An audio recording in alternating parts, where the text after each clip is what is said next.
Let's talk about something everyone currently has an opinion on, the disqualification of Novak Djokovic from the US Open.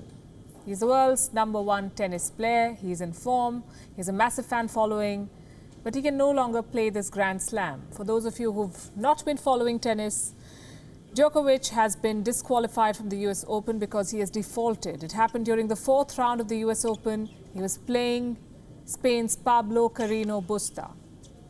Djokovic lost a point during the final set of the match. He smashed a ball towards the back of the court. The ball struck a line judge in her throat and she fell to the ground screaming in pain. Several minutes of discussion and consultation later, US Open officials decided to disqualify the 33-year-old Djokovic. The Grand Slam rules say, and I quote, "Players shall not at any time physically abuse any official, opponent, spectator or other person within the precincts of the tournament." So was the disqualification right? Does this rule apply here? The jury is still out on that, and I'm not an expert on tennis, so I will not weigh in. What I'm more interested in discussing is what we can learn from this disqualification.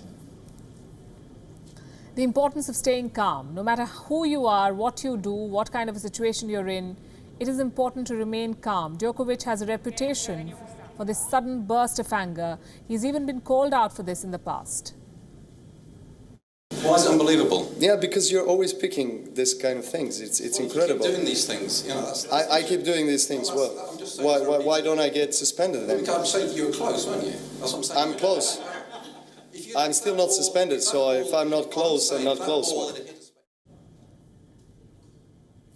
You see, every action has an equal and opposite reaction. That's Newton's third law of motion. It applies in tennis courts and to life in general. Our actions always come back to haunt us. On Friday, I told you about the story of a leaf artist. She lost her job at a factory in the Philippines to the Wuhan virus pandemic. She turned to art to stay sane. Her story tells us what we should do.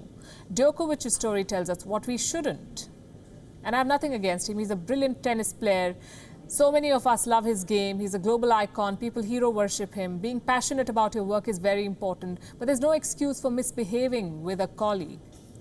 What defines us more than our work, the awards and the accolades is the person we are and how we react to different situations. There is no bigger victory than winning over the rush of negative emotion and remaining calm and polite in the most difficult of times. Think about it.